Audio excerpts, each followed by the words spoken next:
Well, hello. Thanks for coming over for some coffee and some snakes. How's it going today? Awesome. So, today I'm showing you one of our collection. This one we call Mystic, because she is potentially a Mystic Fire pattern or a normal, but usually you can tell by the patterning there down there on the bottom that there's something going on that is a recessive gene when it comes to the pythons. And if you can tell, there's a beautiful, beautiful swath of kind of white right there. It kind of turns into this like speckledy kind of thing, which they have actually considered fire. So I'm pretty sure that she is some sort of Mystic Fire. But she's a beautiful, beautiful girl. She came to us with some aggression issues, but really I have never had any problems with her whatsoever. And she's always been fabulous. She was eating some live critters, and we have transferred her to a frozen thaw diet, which is a lot healthier for her. She's a beautiful, beautiful kid. Right now she's enjoying my hand, so I'm going to go ahead and set that there. I'm not going to mess with her too much if that's the way that she wants to hang out with us today.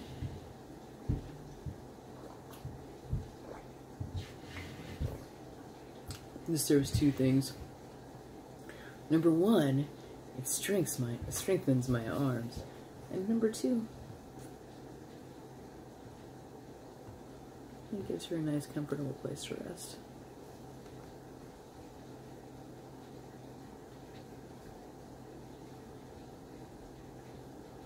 Yes, she is a ball python. The reason I think that she is, you know, a mystic instead of just a normal is because you can definitely tell there are certain colors that are not as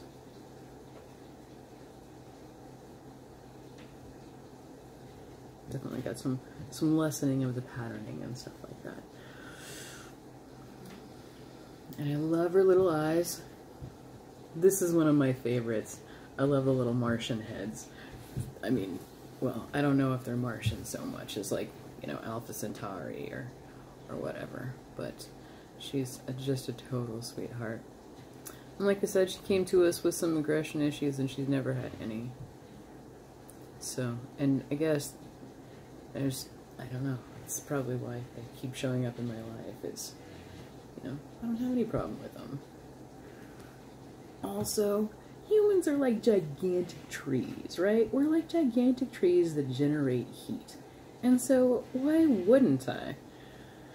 And can I just tell you that on a day where it's totally muggy outside, and you're just like, all I wish for is like a cool towel, this totally appreciates the heat, and, you know, it's a symbiotic relationship. Beneficial for the both of them. But yeah, she's just a total, absolute sweetheart.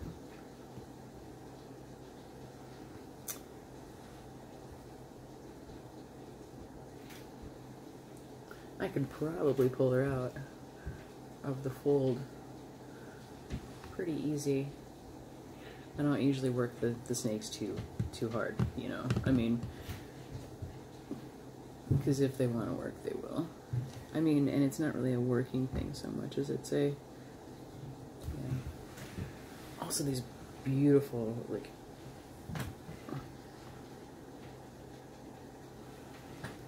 she could potentially have some black pastel, because the blacks are just beautiful on there. It's just the contrast in the patterning.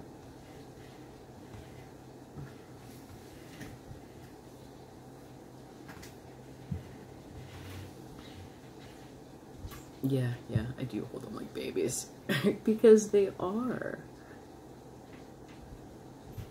The way that you treat them is the way that they're going to expect to be treated.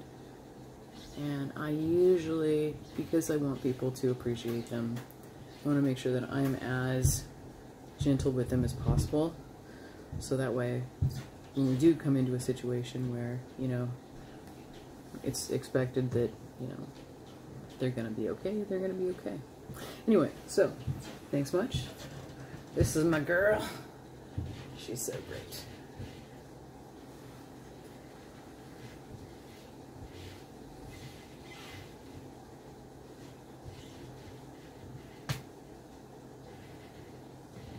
Like I said, she's just beautiful.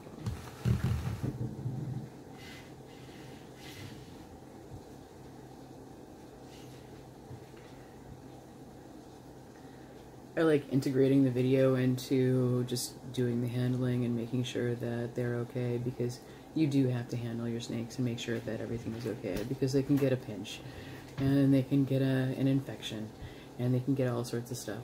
So integrating the handling assists in a couple different things.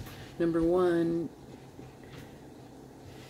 even though they are wild animals still, they are still used to humans. So and they do know the difference between human and food, because their food smells a different way than humans do. So that's why a lot of the times you don't have to worry about them coming for you unless you are handling your food a lot or their food a lot. So, you know, that's really the only time that you have to be worried about that. And she's just absolutely gorgeous. Just this patterning, just absolutely fantastic.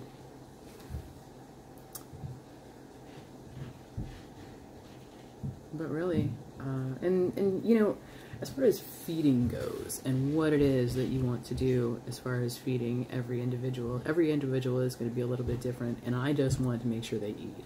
So I will accommodate to their behaviors and their needs. So some of our kids hide. Some of our kids don't like to eat in public. Some of them are very, very shy eaters. So then what we do is we cover them up with like a blanket or a towel or something like that.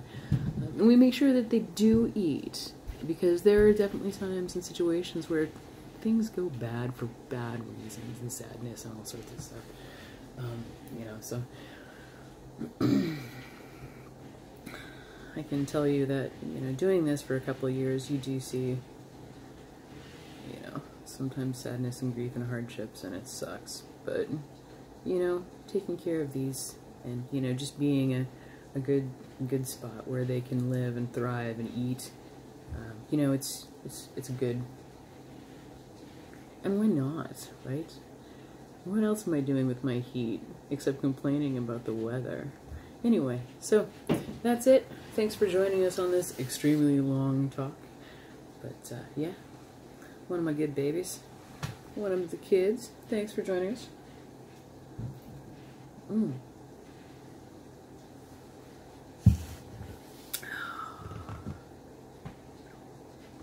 Say goodnight, Gracie. Oh, such a cute baby. But yeah. Anyway.